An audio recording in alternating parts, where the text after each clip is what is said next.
মুসলমান যারা বলেন ঠিক কিনা?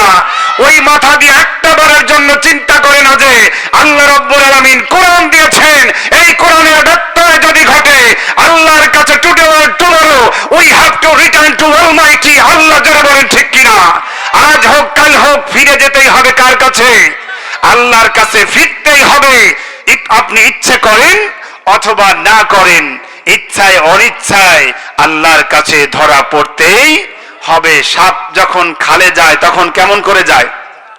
আঁকা বাঁকা হয়ে আর কোনো লাভ, খালের ভিতরে কায়দা করে সোজা হয়েই যেতে হয়।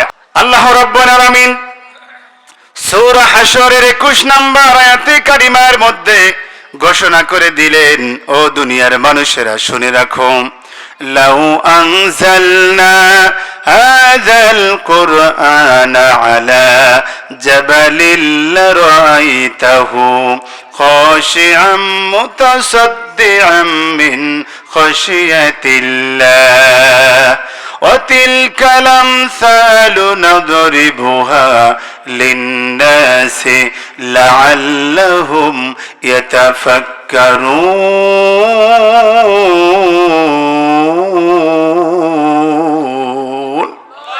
আরেকটু জোরে বলি আল্লাহু আকবার।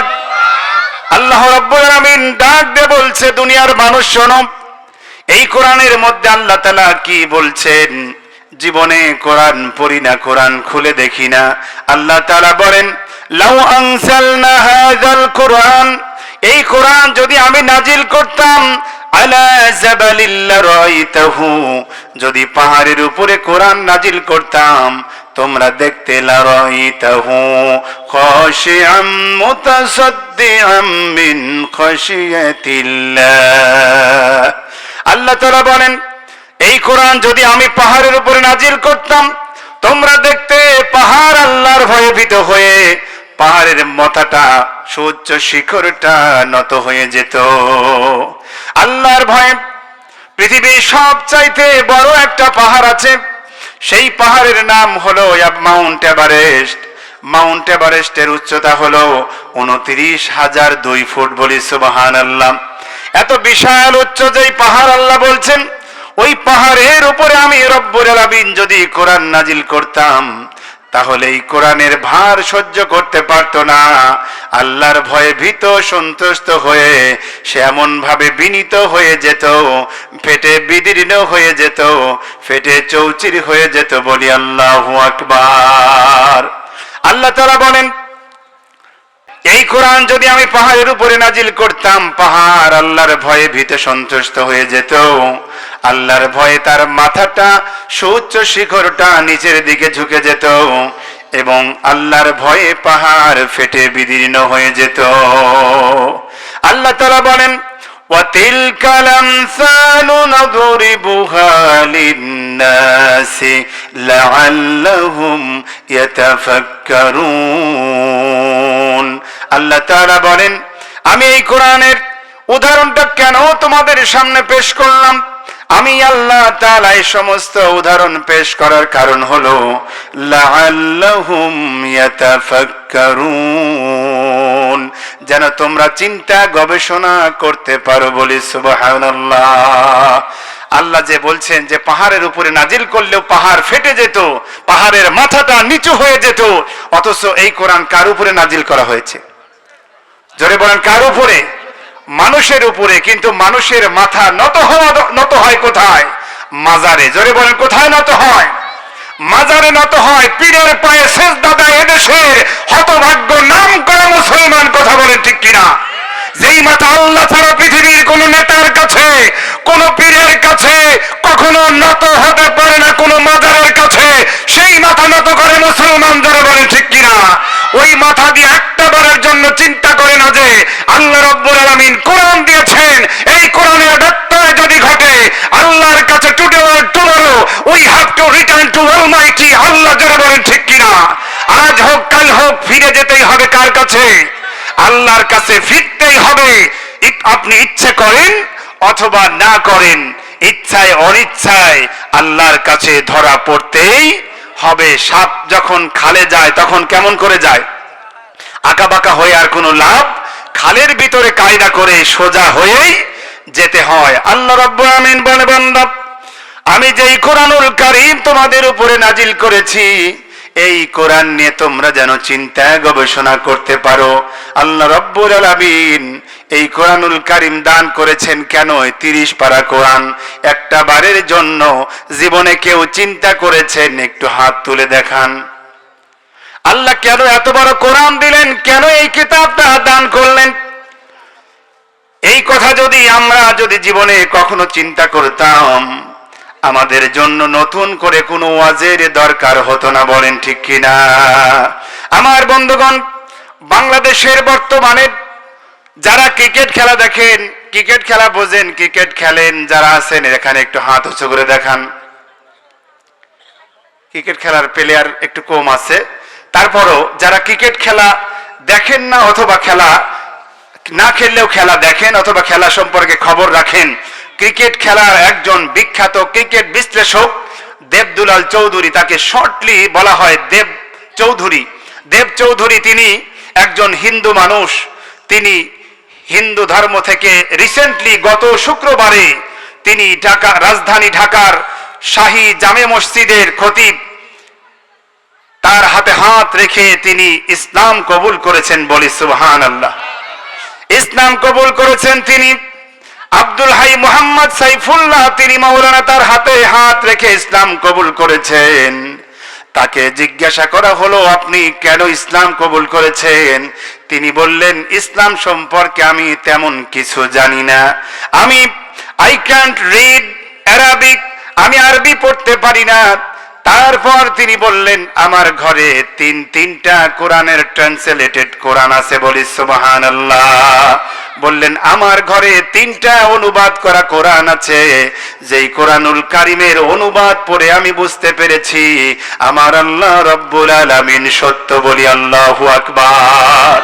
আমি এই কোরআনের অনুবাদ পড়ে বুঝতে পেরেছি এই কোরআন সত্য।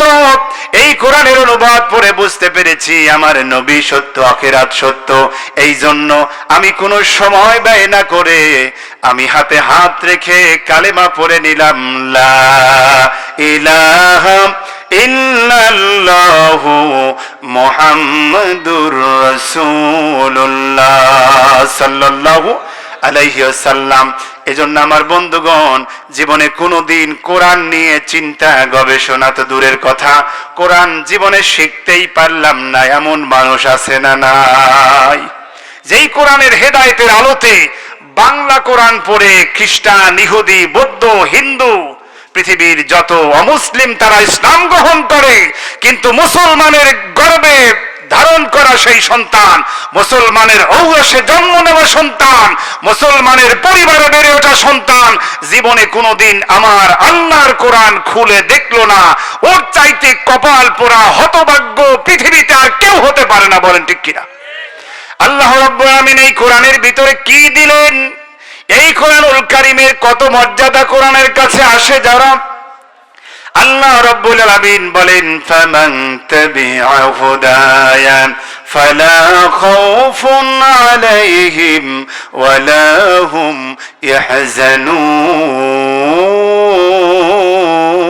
ইয়াহজানুন।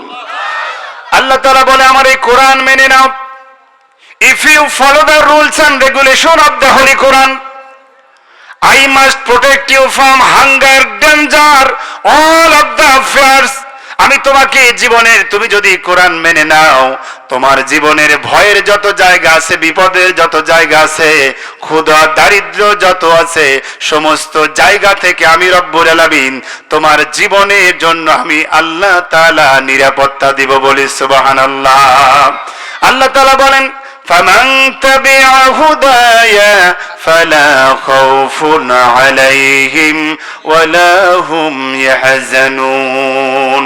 আমার এই কিতাব মেনে নিবে যারা, তাদের জীবনে কোনো ভয় থাকবে না, তাদের জীবনে কোনো চিন্তাও থাকবে না। বলি আল্লাহু আকবার। একথা কে বলেছেন? আমাদের জীবনে ভয় আর চিন্তা আছে না নাই? জোরে বলেন, আছে না নাই? আমাদের জীবনের ভয়, আমরা যে সম্পদ আছে এই দিয়ে কি আমাদের জীবন পার হবে? এই ভয় থাকার কারণে আরো চাই সম্পদের পিছনে আমরা ছুটে চলেছি। কথা বলেন ঠিক কিনা? আমার বন্ধুগণ, আল্লাহ রাব্বুল আমিন বলে, বান্দা কুরাইশদের দিকে তাকাও, যেই আরবের মরুভূমিতে আমার নবী মুহাম্মদুর রাসূলুল্লাহ সাল্লাল্লাহু আলাইহি ওয়াসাল্লাম এসেছিলেন, সেই নবী আসার পূর্ব জামানায় আমার নবীর যুগে এমন কঠিন ক্ষুধা দারিদ্র ছিল। আল্লাহর নবী সাল্লাল্লাহু আলাইহি সাল্লামের বিবি আয়েশা সিদ্দিকা রাদিয়াল্লাহু তাআলা আনহা বলেন, রানী আয়েশা রাদিয়াল্লাহু তাআলা আনহার একজন ভাগিনা ছিলেন, তিনি হলেন উরওয়া রাদিয়াল্লাহু তাআলা আনহু। উরওয়া রাদিয়াল্লাহু তাআলা আনহু ডাক দিয়ে বললেন, ও আমার খালাজান, তোমরা কি খেয়ে জীবন যাপন করো? আয়েশা রাদিয়াল্লাহু তাআলা আনহা ডাক দিয়ে বললেন, ভাগিনারে শুনে রাখো, এমন তিনটা চাঁদ চলে যায়, এক চাঁদ চলে যায়, দুই চাঁদ চলে যায়, তিন চাঁদ চলে যায়, এমন করে আমাদের চুলায় কখনো আগুন জ্বালানোর মতো কোনো খাদ্য থাকে না। আল্লাহু আকবার। তিন চাঁদ আসা মানে 3 মাস পর্যন্ত চুলায় আগুন জ্বালানোর কোনো কিছু থাকে না। হযরত উরওয়া রাদিয়াল্লাহু তাআলা আনহু জিজ্ঞাসা করলেন, খালা, তাহলে তোমরা কেমন করে জীবন ধারণ করো? আয়েশা রাদিয়াল্লাহু তাআলা আনহা ডাক দিয়ে বললেন, ভাগিনারে শোনো, আমরা 2টা কালো জিনিস খেয়ে জীবন যাপন করি, একটা হলো খেজুর আর একটা হলো পানি। এই 2টা জিনিস খেয়ে জীবন যাপন করি। আল্লাহ নবী সাল্লাল্লাহু আলাইহি ওয়াসাল্লামের জামানায় অভাব অনটন কেমন ছিল আমার বন্ধুগণ, আরেকটা উদাহরণ দিয়ে মূল আলোচনার দিকে অগ্রসর হব। আল্লাহ নবী সাল্লাল্লাহু আলাইহি সাল্লামের সাহাবী হযরত ওমর ফারুক রাদিয়াল্লাহু তাআলা আনহু, আব্দুল্লাহ ইবনে মাসউদ রাদিয়াল্লাহু তাআলা আনহু সহ কয়েকজন সাহাবী আমার নবীর কাছে দুপুর বেলা চলে গেলেন। যাওয়ার পরে আমার নবী সাল্লাল্লাহু আলাইহি সাল্লাম যোহরের নামাজের পর খাওয়া দাওয়া শেষে একটু কাইলুলা তথা বিশ্রাম করতেন। আমার নবী এমন বিছানায় শুয়েছিলেন, যেই বিছানায় শুয়ে থেকে ঘুম থেকে ওঠার পরে গায়ে চাদর টানতে টানতে আমার নবী হযরত ওমর, আব্দুল্লাহ ইবনে মাসউদ রাদিয়াল্লাহু তাআলা আনহুমা তাদের কাছে গিয়ে হাজির হলেন। হযরত ওমর রাদিয়াল্লাহু তাআলা আনহু আব্দুল্লাহ ইবনে মাসউদ সহ সাহাবায়ে কেরাম লক্ষ্য করলেন, আমার নবী যখন ঘুম থেকে উঠে চাদর টানতে টানতে চলে গেছেন, তার গায়ে প্রচন্ড রকমের দাগ পড়ে গেছে। আমার নবী খেজুরের তৈরি, খেজুরের আখড়ার তৈরি, খোসার তৈরি বিছানায় যে বিছানো হয়, যেই তোশক, তার উপরে শুয়ে থেকে আমার নবীর গায়ে প্রচন্ড দাগ পড়ে গেছে। হযরত ওমর কাঁদতে লাগলেন, আব্দুল্লাহ ইবনে মাসউদ সহ সাহাবায়ে কেরাম সবাই কাঁদতে লাগলেন। আল্লাহর নবী সাল্লাল্লাহু আলাইহি সাল্লামকে ডাক দিয়ে বললেন, ইয়া রাসূলুল্লাহ সাল্লাল্লাহু আলাইহি সাল্লাম, আপনি রোম সম্রাটের জীবনের দিকে তাকান, পারস্য সম্রাটের জীবনের দিকে তাকান, তারা কি শান শৌকতে, কি আলিশান জীবন যাপন করে। তাদের হেলান দেওয়ার জন্য কোটি কোটি টাকার তৈরি, কোটি কোটি টাকার তৈরি সেই চেয়ার, কোটি কোটি টাকার তৈরি বিছানা, যেখানে শুলে তাদের আরাম বোধ হয়, অথচ আপনি এমন কষ্ট করে ঘুমায়া থাকেন, আপনার জন্য আমরা নরম বিছানার ব্যবস্থা করে দিব। সুবহানাল্লাহ। আমার নবী তিনি বললেন ডাক দিয়ে, হে ওমর, হে আব্দুল্লাহ ইবনে মাসউদ, ও আমার প্রাণপ্রিয় সাহাবায়ে কেরাম, শোনো, আমরা ওই পারস্যের সম্রাটেরা, রোম সম্রাটেরা, ওরা দুনিয়ার জীবন নিয়ে মত্ত থাকুক আর আমরা আখিরাতের জীবনে সফল হয়ে যাই, এইটা কি তোমরা পছন্দ করো না? এই কথা বলার সঙ্গে সঙ্গে সাহাবায়ে কেরামের জবানটা বন্ধ হয়ে গেল। বলি আল্লাহু আকবার। অর্থাৎ কত অভাব, কত অনটনের মধ্যে আমার নবী জীবন যাপন করেছেন। ওই জামানায় আল্লাহ রাব্বুল আলামিন কোরআনুল কারীম নাজিল করেছেন, অথচ ওই কোরআনের ভিতরে আল্লাহ তাআলা একটা সূরা নামকরণ করেছেন, সেই সূরা হলো কুরাইশ। আল্লাহ তাআলা ডাক দিয়ে বলেন, لإيلاف قريش إيلافهم رحلة الشتاء والصيف فليعبدوا رب هذا البيت الذي أطعمهم من جوع وآمنهم من خوف। আল্লাহু আকবার। আল্লাহ তাআলা ডাক দিয়ে বললেন, হে কুরাইশরা, তোমরা আসক্ত আছো, মত্ত আছো, শীত গ্রীষ্মে দুইটা ব্যবসা নিয়ে, বাণিজ্যিক সফর নিয়ে তোমরা ব্যস্ত আছো। অথচ জেনে রাখো, শীত গ্রীষ্ম অর্থাৎ 12 মাস দ্বারা কুরাইশেরা ব্যবসার জন্য সিরিয়া, শাম সহ পৃথিবীর বিভিন্ন দেশে ছড়িয়ে পড়তো। আল্লাহ বলে, এত দৌড়াদৌড়ির কোনো দরকার নাই। তোমরা যদি কাবার মালিক আল্লাহর গোলামি করো, দাসত্ব করো, তার যদি ইবাদত করো, আমি রব্বুল আলামিন ফালইয়াবুদু রব্ব হাযাল বাইতিল্লাযী আত'আমাহুম মিন জু'ইন ওয়া আমানাহুম মিন খাউফ।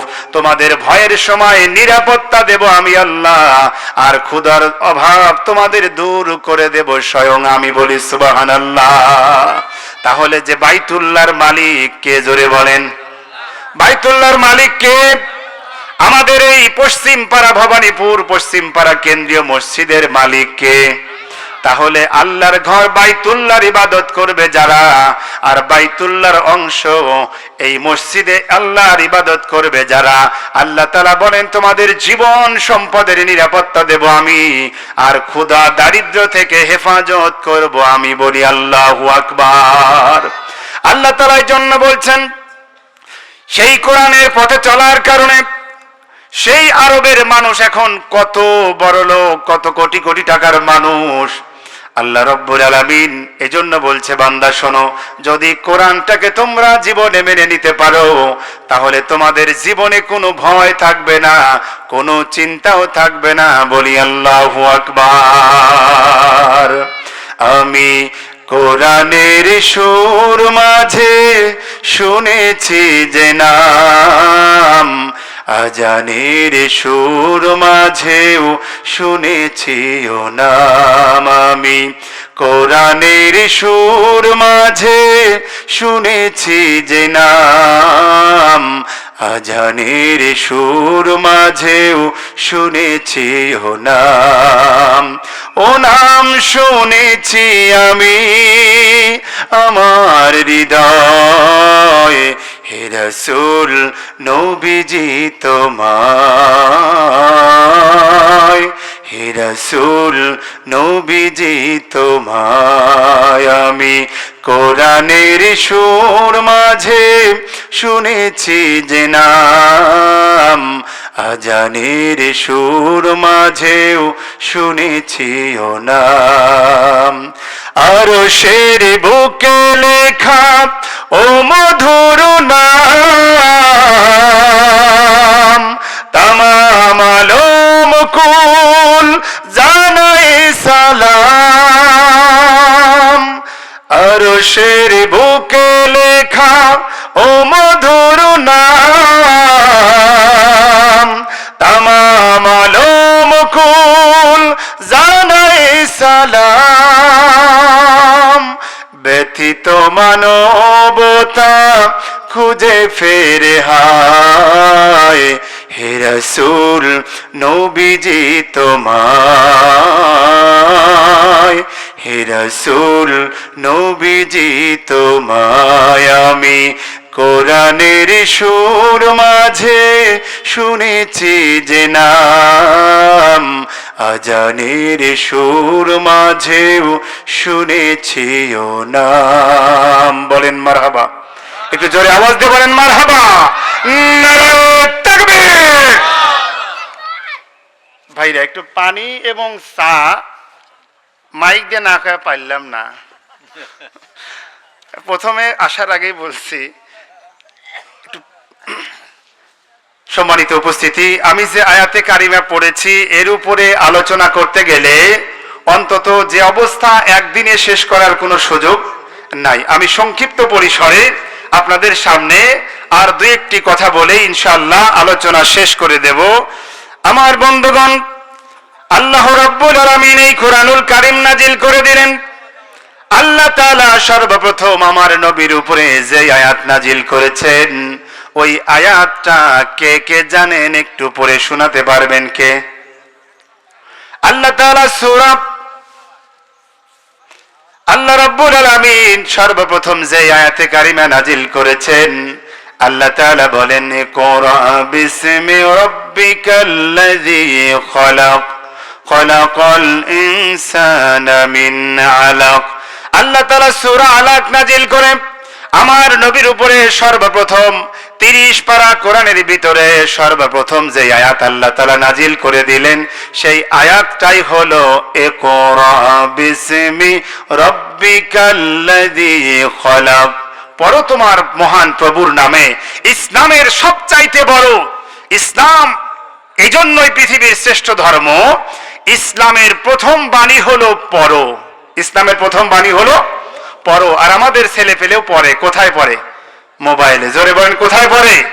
ফেসবুকে পড়ে, ইউটিউবে পড়ে, টিকটকে পড়ে, গুগলে পড়ে। জোরে বলেন ঠিক কিনা? আমার বন্ধুগণ, আমার নবীর জামানায় কোরআন নাজিল হওয়ার আগে সেই সময়ে 4টা সবচাইতে বড় বড় অন্যায় অপরাধ সেই সমাজে ছিল। তার 1 নাম্বার অপরাধ হলো তারা কন্যা সন্তান হলে জীবন্ত কন্যা সন্তানদের কবর দিত, নাউজুবিল্লাহ। 2 নাম্বার হলো অনেকে ইচ্ছা করে খাবারে ভাগ বসাবে, এই জন্য নিজের সন্তান পর্যন্ত তারা হত্যা করত, পুরুষ হলেও তারপরও হত্যা করত। এরপরে তাদের ভিতরে সবচাইতে মারাত্মক আরেকটা গুনাহ ছিল, সেটা হলো ব্যভিচার। ওপেন সিক্রেট ছিল। ব্যভিচারের মাত্রা সেই সমাজে ব্যাপক পরিমাণে ছিল। এরপরে ছিল মদ এবং জুয়া। এই পাপগুলো এত বেশি বেশি চলতো। এরপরে আরেকটা পাপ চলতো, সেটা হলো ঝগড়া বিবাদ, মারামারি। একটা গোষ্ঠীর সাথে আরেকটা গোষ্ঠীর 200 বছর পর্যন্ত টানা যুদ্ধ চলেছে, পড়ি নাউজুবিল্লাহ। আমার বন্ধুগণ, এই সমাজের ভিতরে আল্লাহ তাআলা কোরআনে আয়াত নাজিল করে প্রথমে বলতে পারতেন, তোমরা তোমাদের সন্তানদের হত্যা করো না। আল্লাহ নাজিল করতে পারতেন, তোমাদের জন্য মদকে আমি আল্লাহ হারাম করে দিলাম। আমি আল্লাহ তাআলা তোমাদের বিবাদ, ঝগড়া, মারামারিকে হারাম করে দিলাম। আল্লাহ তাআলা সেই পাপের কথা নিষেধ না করে আল্লাহ রাব্বুল আলামিন উৎসাহিত করলেন, তোমরা পড়ো। সুতরাং ইসলামের মূল বাণী হলো, ইসলামের প্রথম বাণী হলো তোমরা পড়ো। আমার বন্ধুগণ, যদি আপনি পড়তে পারেন, আগামীতে আপনার সন্তানকে যদি পড়াতে পারেন, আপনার সন্তান হবে এলাকার নয়, দেশের ভিতরে শ্রেষ্ঠ, পৃথিবীর মধ্যে শ্রেষ্ঠ একজন মানুষ হতে পারবে। কথা বলেন ঠিক কিনা?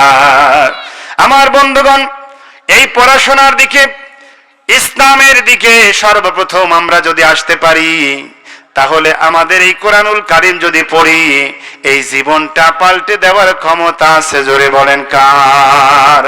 আল্লাহ রাব্বুল আমিন পাল্টে দিবেন। এই জন্য সর্বপ্রথম কথা হলো আল্লাহ রাব্বুল আলামিনের বাণী, এই কোরআনুল কারীম পড়তে হবে। এটাই আল্লাহ রাব্বুল আলামিনের পক্ষ থেকে হুকুম। আল্লাহ তাআলা বলেন, উতলু মা উহিয়া ইলাইকাল মিনাল কিতাবি ওয়া আকিমিস সালাতা লিযিকরি ইন্নাস সালাতা তানহা আনিল ফাহশাই ওয়াল মুনকার। আল্লাহু